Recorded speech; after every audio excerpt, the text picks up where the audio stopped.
Senior, ये जो सामने दिख रहा है वही बिजनेस शॉप है। यहाँ साधारण कल्टीवेटर्स प्रवेश नहीं कर सकते। अगर कोई जबरदस्ती करने की कोशिश करे तो सवाल उठते हैं। इतना ही कहा था कि अचानक शून्य से नीली लहरें फैल गईं और वैंग लिन की ओर बढ़ी। नवागंतुक, रुक जाओ। तोंग तोंग तोंग वाइच। वैंग लिन का चेहरा शांत रहा। उसने दाहिना हाथ हल्के से उठाया और हवा में लहराया। तुरंत ही अजीब हवा चारों ओर फैल गई। सामने सौ जैंग लगभग 333 मीटर दूर नीली रोशनी चमकी और वहां अचानक एक नीले वस्त्रों वाला युवक प्रकट हो गया। उसका चेहरा कठोर था, नजरें अंधेरी और वैंग लिन पर टिकी हुई। ली दनन की आंखें चमकी। ब्राइट सिटी के नॉर्थ सिटी में वह 2 बार ही आया था और उसने देखा था कि कई लोग यही रोके जाते हैं और अंदर प्रवेश नहीं कर पाते। वांग लिन की नजरें सामान्य थी। उस युवक का कल्टीवेशन बेस कमजोर नहीं था। वह सोल ट्रांसफॉर्मेशन के करीब पहुंच चुका था और इमोर्टल जेड से शक्ति ग्रहण कर रहा था। उसका शरीर इमोर्टल स्ट्रेंथ से भरा हुआ था। बस सोल ट्रांसफॉर्मेशन पूरा करना बाकी था। युवक ने वांग लिन को घूरते हुए ठंडी सांस छोड़ी और कहा, दफा हो जाओ। वांग लिन की आंखों में ठंडी चमक आई। उसका शरीर आगे बढ़ा। अब तक सेटुनान के साथ 1 महीने तक युद्धाभ्यास करने से उसका अनुभव अपार बढ़ चुका था और उसकी गति पहले से कहीं अधिक तेज हो चुकी थी। पल भर में वांग लिन 100 जांग की दूरी पार कर गया। उसका दाहिना मुक्का आगे बढ़ा और जबरदस्त शक्ति से भरा। चारों ओर का स्थान चुप हो गया, मानो जगह जगह दरारें पड़ गई हो और अंतरिक्ष घेने लगे। युवक का चेहरा भय से बदल गया। उसने सोचा भी नहीं था कि सामने वाला केवल सोल ट्रांसफॉर्मेशन प्रारंभिक स्तर का कल्टीवेटर है और उसकी एक मुट्ठी इतनी विनाशकारी शक्ति रखती है। यहां तक कि सोल ट्रांसफॉर्मेशन पीक का कल्टीवेटर भी इस प्रहार को रोकने के लिए अपार इमोर्टल स्ट्रेंथ खर्च करता। वह पीछे हटना चाहता था, लेकिन उसे लगा जैसे कोई अकल्पनीय शक्ति ने उसे बांध दिया हो। उसका शरीर हिल भी नहीं पाया और वांग लिन की मुट्ठी उसकी ओर बढ़ती चली आई।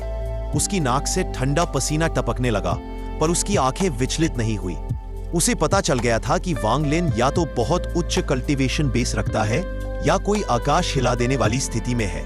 अचानक एक हल्की आवाज गूंजी, रुको। संजियन शॉप से एक नीली रोशनी निकली। वह रोशनी वास्तव में एक टी कप थी जिसमें अपार इमोर्टल स्ट्रेंथ भरी हुई थी। वह तेजी से उड़कर वांग लिन पर आई। वांग लिन की आंखें ठंडी हुई। उसने बाएं हाथ से हैंड सील्स बनाए। उसकी उंगलियों पर इमोर्टल स्ट्रेंथ संकुचित हुई और उसने हल्के स्वर में कहा, स्टार रेवोल्यूशंस। उसकी उंगलियों से निकली शक्ति ने एक चमकदार चक्र बनाया जो घूमते हुए सीधा टी कप की ओर चला गया। टी कप की गति धीमी हुई और वह घूमकर वांग लिन के शरीर से 3 जांग पहले ही मुड़ गया। उसी क्षण वांग लिन का मुक्का युवक पर गिरा। युवक का चेहरा लाल हुआ। उसने मुंह से खून उगला और पीछे लड़खड़ाता चला गया। उसके शरीर से सफेद इमोर्टल ची 7 छिद्रों से फूटने लगी। एक झटके में उसका पूरा इमोर्टल स्ट्रेंथ नष्ट हो गया। तुमने मेरी इमोर्टल बेस नष्ट कर दी, युवक ने पीली शक्ल से चीख कर कहा। वांग लिन ने उसे नहीं मारा, लेकिन उसकी इमोर्टल बेस तोड़ दी। अब वह सोल ट्रांसफॉर्मेशन के किनारे से वापस सोल फॉर्मेशन स्टेज पर धकेल दिया गया। वांग लिन ने हाथ पीछे बांध लिए और सांजानदियन शॉप की ओर देखा। तभी वहां से एक बैंगनी वस्त्रों वाला युवक निकला। उसकी भौहें ऊंची थीं, आंखें गहरी और रहस्यमय।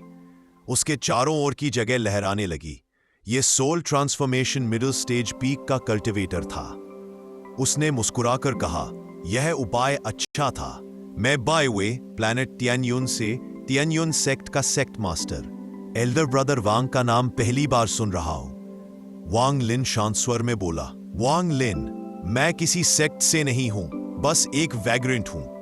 बाय वे ने हंसते हुए कहा, कोई बात नहीं एल्डर ब्रदर वांग, अगर कभी प्लैनेट तियान्युन आना हो तो मैं अवश्य स्वागत करूंगा।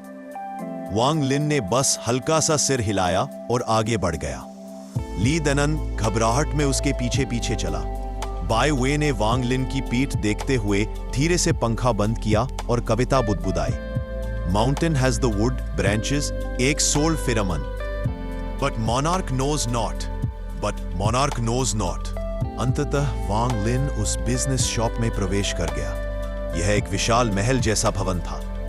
हॉल में चारों ओर स्पिरिट स्टोन्स जड़े थे, जिससे गहन स्पिरिचुअल की चारों ओर फैली थी। ली दानन इतना चकित हुआ कि वहीं बैठकर कल्टीवेशन करने लगा। वांग लिन की नजरें पंक्तिबद्ध सुंदर महिलाओं पर गईं। ये सब सेलेस्टियल अटेंडेंट्स थीं, जिनके हाथों में सजावटी बॉक्सेस थे, जिनमें तरह तरह के स्पिरिट पिल्स, मैजिकल ट्रेजर्स और दुर्लभ वस्तुएं रखी थीं। तभी एक मधुर हंसी गूंजी और एक मोहक स्त्री सीढ़ियों से उतरी। उसने सफेद लंबा गाउन पहना था, जिस पर 9 डटूरा फ्लावर्स कढ़ाई किए हुए थे। उसके बालों में जड़े हेयर पिन्स और सजावट भी सब मैजिकल ट्रेजर्स थे।